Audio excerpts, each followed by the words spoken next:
আমাদের চারপাশে কত শত পাখি উড়ে বেড়ায়, তার কয়টাকেই বা আমরা চিনি?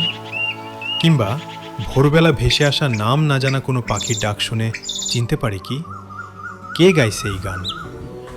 প্রকৃতি ও প্রাণের এই বাংলাদেশে অগণিত পাখির বসবাস, কিন্তু বদলে যাওয়া এই পৃথিবীতে তাদের অস্তিত্ব আজ হুমকির মুখে।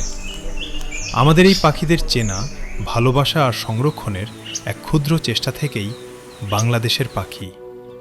চলুন আজ চিনে নিই প্রকৃতির কিছু সুন্দর বন্ধুকে। লতায় দোলা ছোট্ট এক ভালোবাসার ঘর, আর সেখানে চলছে স্নেহের মিষ্টি এক আয়োজন। দেখুন, কালাঘাড় রাজনের পুরুষ পাখিটি কিভাবে আদরে তার ছানাকে খাবার খাইয়ে আবার ডানা মেলে উড়ে গেল খাবারের খোঁজে। ঠিক পরপরই ফিরে এলো মা পাখিটি, তার মুখে টকটকে সবুজ এক ঘাস ফড়িং। সন্তানের মুখে খাবার তুলে দিয়ে ক্ষান্ত হল না সে। বাসার পরিচ্ছন্নতা রক্ষায় ছানার মল মুখে নিয়ে নিমেষেই উধাও হয়ে গেল দূর আকাশে। প্রকৃতির এই নিখুঁত মায়াজাল সত্যিই কত অদ্ভুত, তাই না? বর্ষার নতুন পানিতে রূপসী বাংলা যেন নতুন করে প্রাণ ফিরে পায়, আর সেই প্রাণ চাঞ্চল্যের মাঝে নিজের ছন্দে ঘুরে বেড়াচ্ছে এক অচেনা অতিথি, দাহুক পাখি। দেখুন কিভাবে শাপলা পাতার ওপর নিজের হালকা শরীরে এক পাতা থেকে অন্য পাতায় হেঁটে চলেছে সে। তার চোখ দুটো অনবরত ঘুরে চলেছে খাবারের খোঁজে।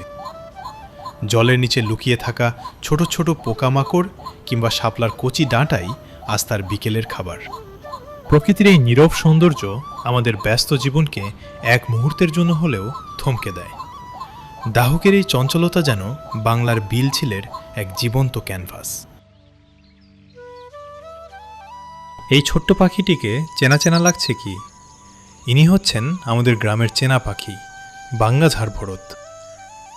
সচরাচর খোলা মাঠ, ঝোপঝাড় কিংবা ফসলের ক্ষেতেই এদের রাজত্ব। গাঢ় বাদামি আর ধূসর রঙের পালকের কারণে মাটির সাথে নিজেদের এমনভাবে লুকিয়ে রাখে যে সহজে খেয়ালই করা যায় না। তবে এদের সবচেয়ে বড় জাদু লুকিয়ে আছে গলায়। হঠাৎ শূন্যে ডানা মেলে উড়ে গিয়ে মিষ্ট সুরে ডাক দেওয়া এদের এক অদ্ভুত স্বভাব। গ্রামের মেঠো সুরের এই পাখিটিকে আপনি কি আগে কখনো দেখেছেন? কমেন্টে জানান। সবুজ ধানক্ষেত কিংবা খোলা মাঠের দিকে তাকালে প্রায় চঞ্চল এই পাখিটিকে চোখে পড়ে। এর নাম ধানি তুলিকা।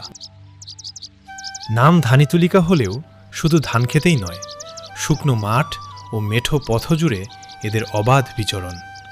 সোজা হয়ে দাঁড়িয়ে থাকা আর হাঁটার ফাঁকে চমৎকার ভঙ্গিতে লেজ নাড়ানো এদের এক অনন্য বৈশিষ্ট্য।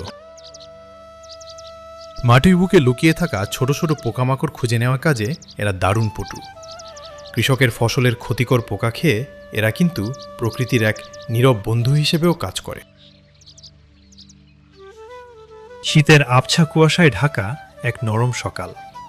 দূরের মেঠো পথে মানুষের আবছা আনাগোনা, আর এদিকে বাঁশের বেড়া আর গাছের ডালে জমে উঠেছে শালিকদের এক ছোট্ট আড্ডা। এরা আমাদের খুব চেনা গাং শালিক। দেখুন কিভাবে নিজেদের পালক গুছিয়ে ও শরীর পরিষ্কার করে দিনের সূচনা করছে এই চার সঙ্গী।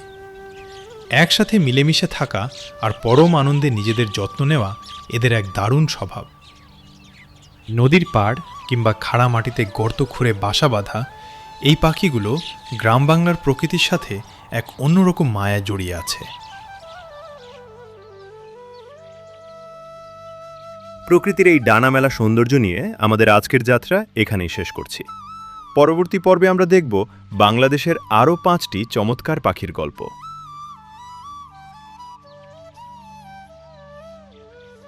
প্রকৃতির এই অমূল্য সম্পদগুলোকে বাঁচাতে আমাদের সাথেই থাকুন। ভিডিওটি ভালো লাগলে শেয়ার করুন এবং আপনার মূল্যবান মতামত জানান। ধন্যবাদ।